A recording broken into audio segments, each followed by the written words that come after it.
রূপসা উপজেলার বাগমারা গ্রাম থেকে প্রতারক চক্রের সদস্য যুবতী আরিশা মাংস ব্যবসায়ী জালাল মোল্লার কিশোরী কন্যা সুমাইয়াকে নিয়ে গত পরশু শুক্রবার সন্ধ্যায় বাজারের রেজাউল ইসলাম রেজার আরাফাত প্লাজায় বাকিতে পোশাক ক্রয়ের চেষ্টা চালায়।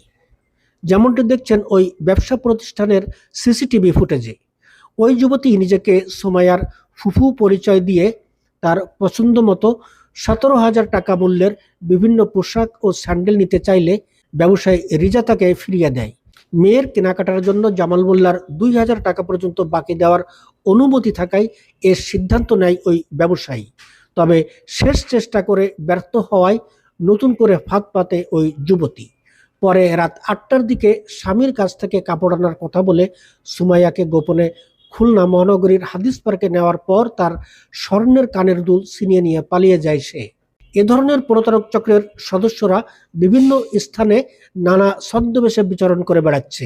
বিশেষ করে হাদিস পার্ক, বিভিন্ন হাসপাতাল, ক্লিনিক ও পিকচার প্যালেস মোড় এলাকায় এদের বিচরণ সব থেকে বেশি। গত 4 দিন আগে নগরীর পিকচার প্যালেস মোড় থেকে সুমাইয়ার দাদি বাড়ি ফেরার পথে ইজি বাইকে পরিচয় হয় ওই যুবতীর সাথে।